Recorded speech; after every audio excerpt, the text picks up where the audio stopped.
नमस्कार, मैं हूं राजश्री शर्मा। दिन भर की खबरों में सबसे पहले नजर डालते हैं आज के मुख्य समाचारों पर।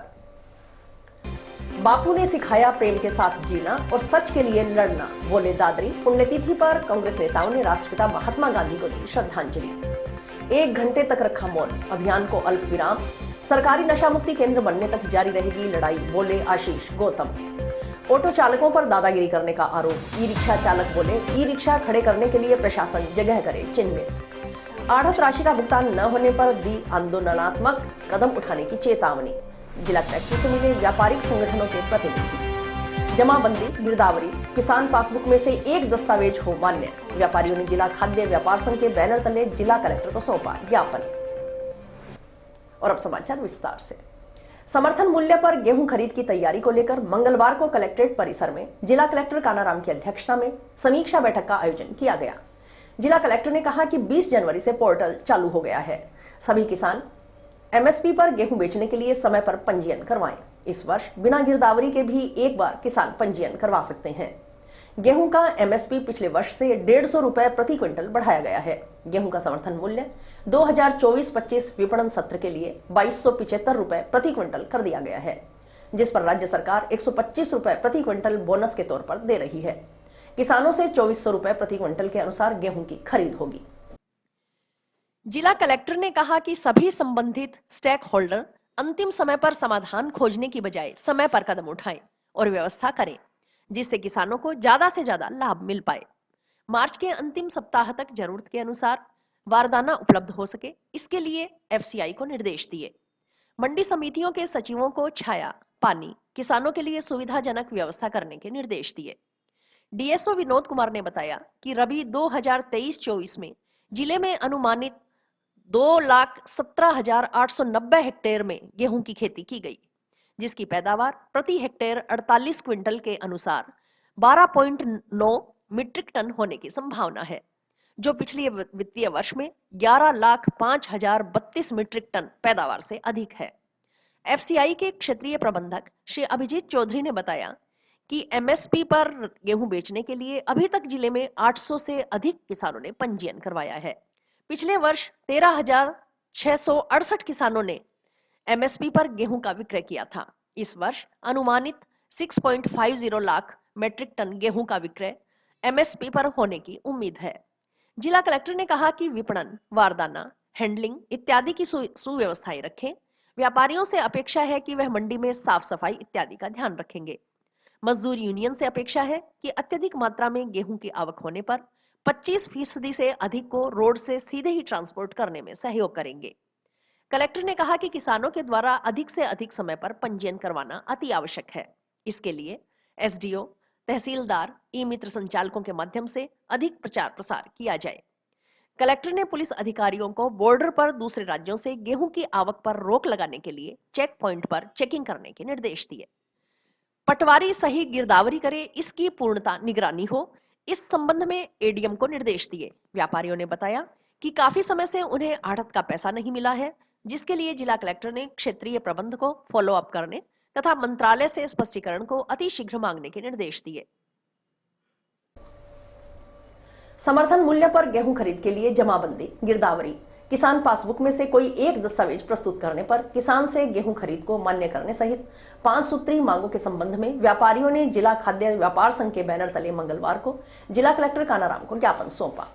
संघ अध्यक्ष कृष्ण कुमार जैन ने बताया कि आगामी सीजन 2024 के लिए गेहूं खरीद की प्रक्रिया शुरू हो गई है। गेहूं खरीद में किसानों एवं व्यापारियों के समक्ष आने वाली समस्याओं का समय रहते समाधान करवाया जाए, ताकि खरीद व्यवस्था सुचारू रूप से चलती रहे।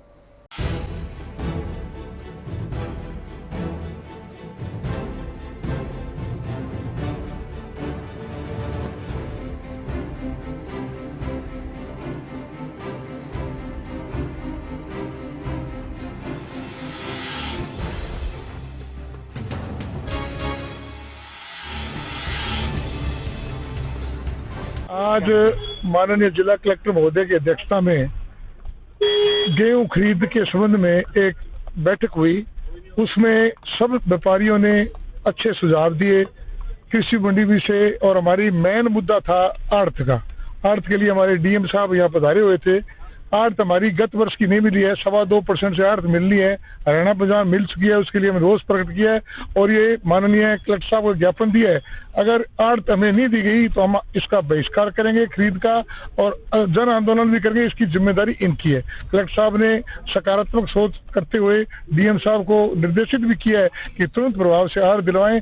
खरीद व्यवस्था के लिए हमने कई मांगे रखी हैं, जैसे गिरदावरी की जो बात थी, पटवारियों ने गिरदावरों ने एक हड़ताल कर रखी है, कल बीसी का भी बहिष्कार किया उन्होंने।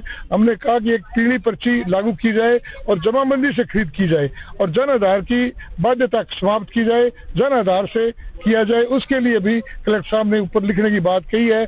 दूसरी बात हमारे कटौती की जो बात थी उसके लिए हमने कहा माल हमारा तुरंत प्रभाव से उठे। कई मंडियों में जैसे हमारे संगरिया में ये दिक्कत है, गेहूं खरीद के लिए जगह कम है मंडी में, उसके लिए बाहर फैक्ट्रियों में माल खरीदा जाए, उसके लिए उन्होंने कमेटी बना दी है और खरीद के लिए जगह तय करेंगे।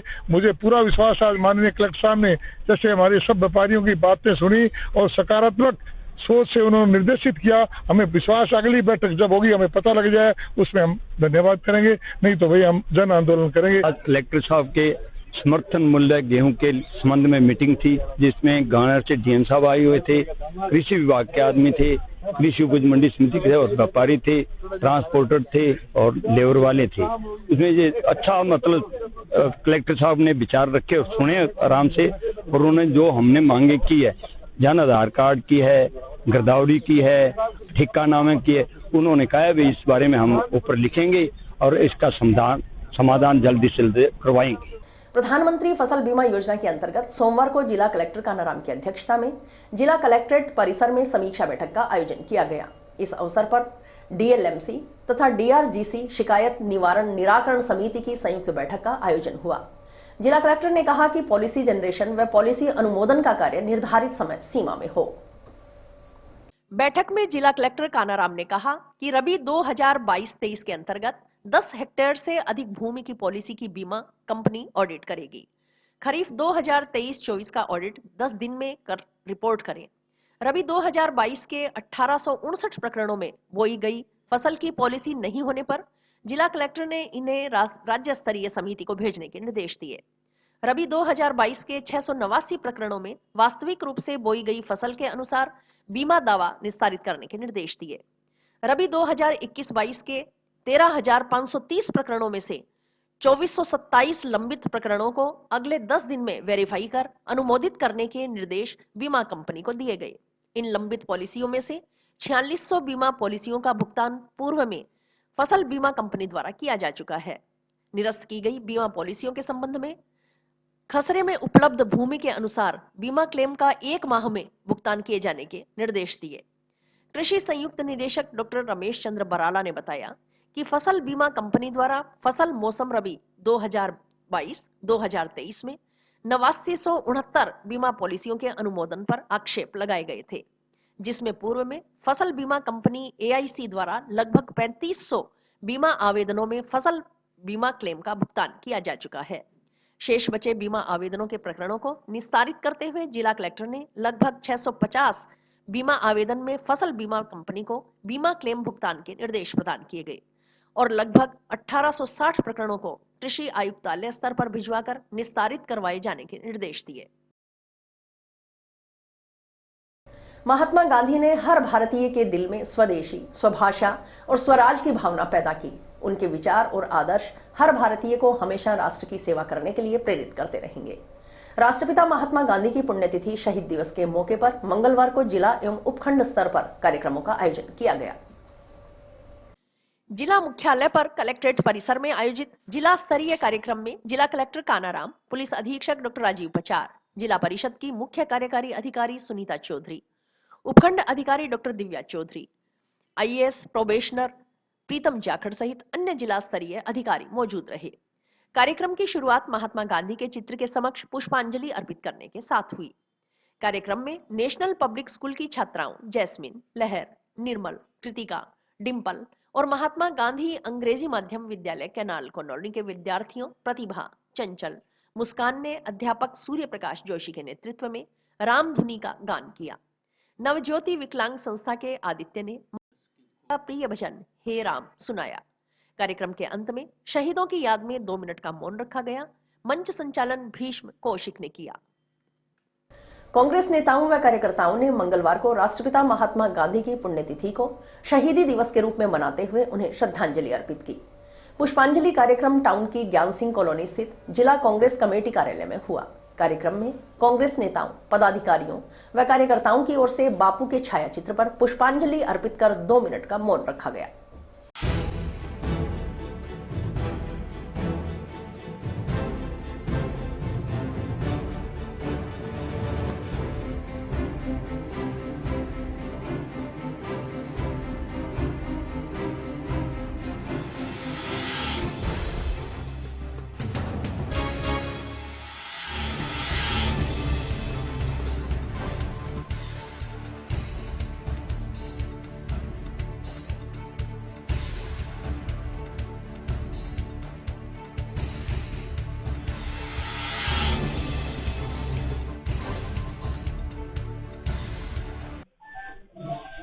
आज राष्ट्रपिता महात्मा गांधी जी का बलिदान दिवस था।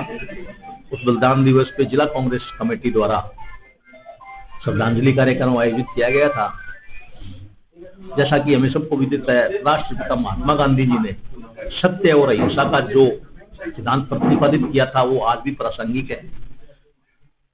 और महात्मा गांधी जी को 30 जनवरी 1948 को नथुराम गोडसे जो आरएसएस के थे, उन्होंने बिरला मंदिर में जब वो शाम को प्रार्थना करने के लिए जा रहे थे तो गोली मार दी थी। और आज फिर वही ताकतें देश को तोड़ने पे उतारू हो रही है और देश को धर्म के नाम पे बांटने में उतारू हो रही है। इसलिए हम जितने भी कांग्रेस के लोग और जो अन्य जितने भी लोग हैं उनको मैं आग्रह करना चाहूंगा आपके माध्यम से कि गांधी जी ने जो सत्य, अहिंसा, स्वराज, ग्राम स्वराज इत्यादि जो सिद्धांत प्रतिपादित किए थे, उन पे चल के ही देश की तरक्की संभव है। और आज राम की बात करते हैं तो गांधी जी ने तो हमेशा ये कहा भी कोई भी संकट आए राम नाम लो, राम का नाम लो, सारे संकट हल हो जाएंगे। उनके जब गोली लगी तो उनके मुंह से हे राम लास्ट में भी निकला था, अंतिम सांस से। तो राम हम सबके हैं, लेकिन हम पाखंड नहीं करते। हम भी हिंदू हैं, हम भी राम की पूजा करते हैं, देवी देवताओं की पूजा करते हैं, लेकिन हम सार्वजनिक रूप से उनका हम प्रचार नहीं करते। तो इसलिए आने वाले समय में हमें इनकी जो देश को तोड़ने वाली जो ताकतें हैं और जो देश को धर्म के नाम पे बांटना चाहती है, उनसे सजग रहना होगा। आज हम यही संकल्प। नशे की गर्त में धंसे युवाओं को समाज की मुख्य धारा में लाने के लिए जिले में सरकारी नशा मुक्ति केंद्र खोलने की मांग कर रहे नागरिक सुरक्षा मंच के नशा मुक्त हनुमानगढ़ अभियान को 19वें दिन मंगलवार को राष्ट्रपिता महात्मा गांधी की पुण्यतिथि के मौके पर अल्प विराम दिया गया। अंतिम दिन नशा मुक्त हनुमानगढ़ अभियान जिला कलेक्ट्रेट परिसर स्थित राष्ट्रपिता महात्मा गांधी की मूर्ति के समक्ष पहुंचा। मंच सचिव आशीष गौतम के नेतृत्व में युवाओं ने 1 मिनट तक मौन रखा। इस मौके पर समाजसेवी प्रोफेसर सुमन चावला, सुभाष गोदारा, छात्र नेता महेंद्र शर्मा, वेद प्रकाश आदि ने अभियान को समर्थन देते हुए मंच सचिव आशीष गौतम का स्वागत किया।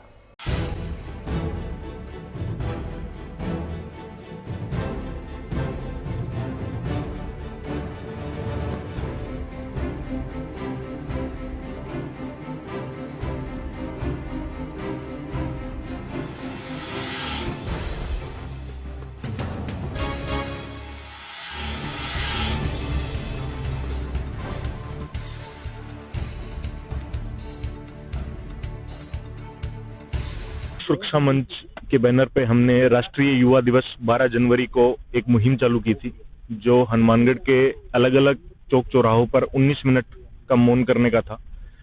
आज उसके 19 दिन पूरे हुए और हमने इसको एक बार अल्प विराम दिया है। ये पूर्ण विराम नहीं है। जब तक हनुमानगढ़ में सरकारी नशा मुक्ति केंद्र नहीं बनता तब तक इसका पूर्ण विराम नहीं हो सकता। हम इस लड़ाई को और माध्यमों से जारी रखेंगे। फिलहाल इस मुद्दे को हलचल में लाना जरूरी था ताकि लोगों को पता लगे कि सरकारी नशा मुक्ति केंद्र क्यों जरूरी है। 19 दिन हमारा प्रयास यही था। हमने कहीं किसी के खिलाफ नहीं बोला। ये किसी सरकार के खिलाफ लड़ाई नहीं है, ये प्रशासन के खिलाफ लड़ाई नहीं है, ये जागरूकता की लड़ाई है। जितनी हम प्रशासन को भी जगाना चाहते हैं, हम सरकार को भी जगाना चाहते हैं, हम और संस्थाओं के माध्यम से लोगों को भी जगाना चाहते हैं। तो ये जागरूकता की लड़ाई है और मुझे लगता है कि हम लोग कामयाब हुए हैं। हलचल हुई है, प्रशासन ने बहुत सी कार्रवाइयां भी की है, और जो भी इस लड़ाई में सहयोग देना चाहता है, जो भी लाइन के इस तरफ खड़ा है, वो हमारा है और हम उसके साथ मिलकर इस लड़ाई को पूर्ण तरीके से लड़ेंगे। ये पूर्ण तरीके से गैर राजनीतिक आंदोलन है जिसमें शहर के सभी प्रबुद्ध लोग हमारा साथ दे रहे हैं। हम उनके प्रति भी साधुवाद प्रेषित करते हैं और ये लड़ाई तब तक जारी रहेगी जब तक हनुमानगढ़ में सरकारी नशा मुक्ति केंद्र नहीं बने। आज इन बच्चों ने नागरिक सुरक्षा मंच के माध्यम से ये जो आंदोलन किया है और महात्मा गांधी जी की आज पुण्यतिथि पे, तो उसमें हम लोग इनके साथ हैं, क्योंकि हनुमानगढ़ में जो है नशा बहुत ज्यादा बढ़ गया है। इलेक्शंस में सबके पास एक ही मुद्दा था कि हमें नशा खत्म करना है, लेकिन खत्म नहीं हो पा रहा है। आज गरीब बच्चे उसकी गिरफ्त में आ रहे हैं, तो हम लोग चाहते हैं उनका स्वास्थ्य सुधरे, और प्राइवेट में वो सच में एडमिशन नहीं ले पाते हैं, उनके माँ बाप उनका साथ सहयोग नहीं कर पाते हैं, तो किन्हीं किन्हीं के बच्चे जो हैं बिल्कुल मौत को प्राप्त हो जाते हैं। तो ये एक बहुत अच्छा मुद्दा इन बच्चों ने उठाया। मैं इनका पूरी तरह से सहयोग करती हूँ और चाहती हूँ कि सरकारी नशा मुक्ति केंद्र खुले यहाँ पर, ताकि आम पब्लिक को फायदा हो सके, और हम चाहते हैं हनुमानगढ़ नशा मुक्त हो। पहले तो नशा मुक्ति अभियान का हम हिस्सा बने हैं और सरकारी नशा मुक्ति केंद्र की मांग को लेकर के आज जो मौन जोश पिछले कई दिनों से आंदोलन ये चल रहा है, ये चुप्पी आंदोलन उन सरकारों और प्रशासन के ऊपर एक चिंता का विषय है। सरकारी स्कूल कॉलेज की तरह भी एक सरकारी नशा मुक्ति केंद्र भी होना जरूरी है। आज जिस तरीके से हमारे क्षेत्र के अंदर नशा बढ़ रहा है, ये चिंता का विषय है। सरकार और प्रशासन इस पर गंभीरता से ले और सरकारी नशा मुक्ति केंद्र की बात जल्द से जल्द करे। ये जो संस्था आज यहाँ महात्मा गांधी के आज 1 घंटे का मौन रखा है, ये इसको हम समर्थन करते हैं और हम यही चाहते हैं, हम उम्मीद करते हैं कि आगे हमारे प्रशासन और हमारी जो संस्थाएं हैं वो आगे मिलजुल कर हम काम करेंगे, और सरकारी संस्था एक रूप से हमारे प्रेरित करती है और हमें यह सुझाव देती है कि हमें इसको आगे बढ़ाने के लिए, क्योंकि ये गरीब जो जितने बच्चे हैं गरीबों के, उसमें वो सक्षम नहीं है प्राइवेट के अंदर, तो इसलिए इन सरकारी ये ऐसा नशा मुक्ति केंद्र बनना चाहिए। और हम जिला कलेक्टर महोदय से आग्रह करते हैं कि जल्दी से जल्दी इस पे कोई संज्ञान ले।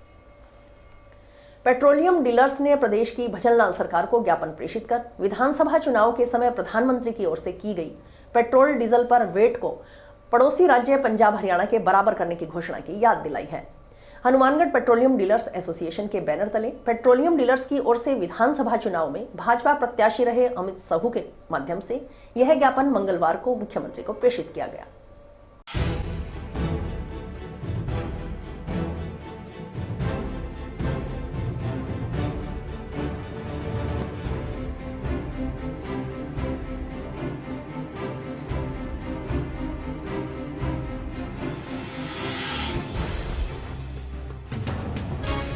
हनुमानगढ़ पेट्रोलियम डीलर्स एसोसिएशन ने मुख्यमंत्री श्री भजनलाल जी के नाम पे हनुमानगढ़ के मार्फत एक ज्ञापन दिया है, जिसमें हमने उनसे ये मांग की है कि जो चुनावों के समय विधानसभा चुनावों के अपने हमारे माननीय प्रधानमंत्री श्री नरेंद्र मोदी ने जो गारंटियां दी थी कि जैसे ही अगर राज्य में बीजेपी की सरकार बनती है तो राज्य में जो वो पेट्रोल और डीजल के दाम में पड़ोसी राज्य के समक्ष कर देंगे। उन्होंने ये बताया था कि भी ये मोदी की गारंटी है। तो आज चुनावों को हुए लगभग 1.5 महीना पूरा हो चुका है और अभी भी सरकार द्वारा इस विषय जो वैट का विषय उस पर कोई निर्णय नहीं लिया गया है। तो ज्ञापन सौंपा है जिसमें हमने मांग की है सरकार से कि वो उस मोदी जी की गारंटी जो दी थी उन्होंने वैट कम करने की, उसको पूरा करें।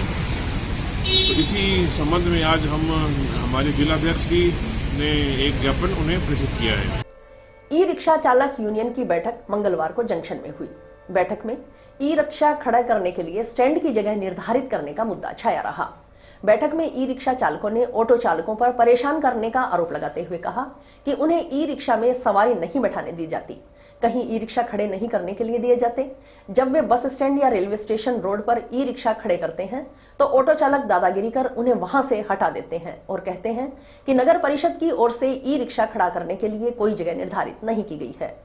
गोपी सिंह राजपूत ने बताया कि स्टैंड के लिए जगह निर्धारित करने सहित अन्य मांगों को लेकर ई रिक्शा चालक जिला कलेक्टर से मिलेंगे। अगर बात नहीं सुनी तो आंदोलन का रास्ता अपनाया जाएगा।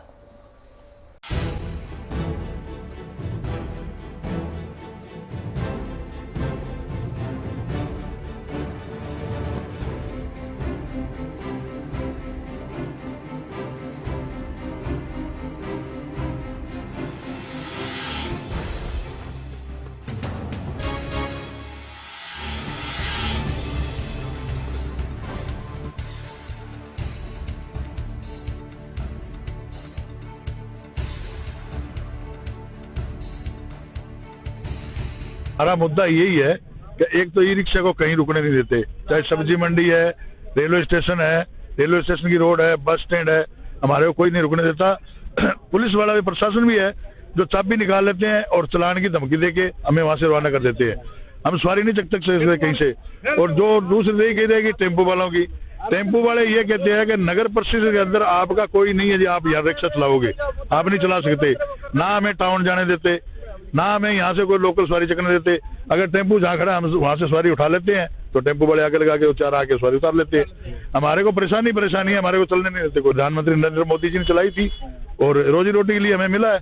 हमने लोन फोन करके कैसे करके ई रिक्शा लेके आए हैं और वो अब चलाने नहीं देते तो किस्तों वाले आते हैं, वो लेके चले जाएंगे। हमारा तो जो पैसे लगे 20-30 हजार रुपये हमने किसी से मांग के उधार से किसी से लेके ई रिक्शा लिया था, वो उसकी किस्तें नहीं भर रहे।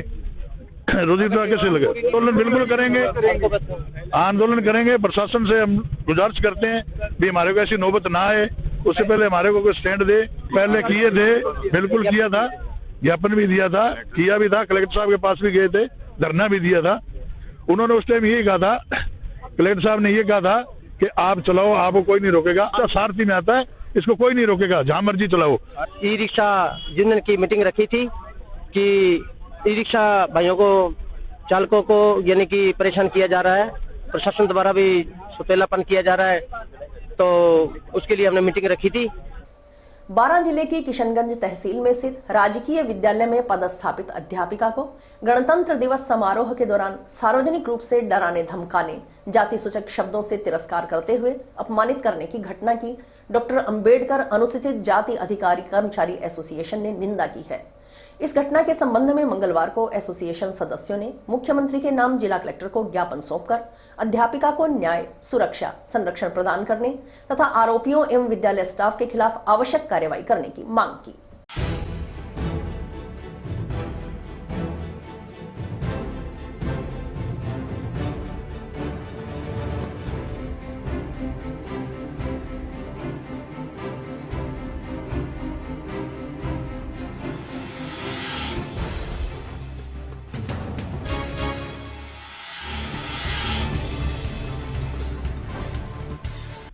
हमारे राजस्थान में श्रीमती हेमलता अध्यापिका के साथ में जो अन्याय हुआ है उसके लिए हम न्याय की मांग करते हैं। वो संविधान के तहत बोल रही थी, जबकि कुछ लोगों ने, संविधान को नहीं मानने वाले लोगों ने उसके साथ में अत्याचार किया, गाली गलौज किया, अभद्र व्यवहार किया, जबकि वो अपनी ड्यूटी के ऊपर थी और एक राष्ट्रीय पर्व मना रही थी। इसके लिए हम सरकार से मांग करते हैं कि जो अपराधी लोग हैं उनके खिलाफ सख्त से सख्त कार्रवाई की जाए और हेमलता को न्याय दिलाया जाए और आगे से ऐसी घटनाएं घटित नहीं हो राजस्थान में, यही हम सरकार से आशा करते हैं। अभी जो 26 जनवरी को अध्यापिका हेमलता के साथ जो घटना हुई है वो वास्तव में बहुत ही शर्मनाक है। उनके खिलाफ FIR दर्ज की है असामाजिक तत्वों द्वारा। इस देश में अभी जो हालात है इस देश के, वो जो कोई सोशल वर्कर है या कोई भी संवैधानिक तरीके से कोई चल रहा है, चलने नहीं दिया जा रहा है। हम ये जो अभी अराजकता जो फैलाई जा रही है इसके बिल्कुल सख्त खिलाफ हैं और हम अंबेडकर नवयुवक संघ, अंबेडकर वेलफेयर सोसाइटी, आजाद, जितने भी संगठन है, आज हमने ज्ञापन दिया है कलेक्टर साहब को। अगर उनके खिलाफ ये जो अन्याय हुआ है और जो FIR रद्द नहीं की तो हम यानी कि सड़क जाम कर देंगे। और इसी के साथ समाचार समाप्त हुए। रोजाना देखते रहिए समाचार। नमस्कार।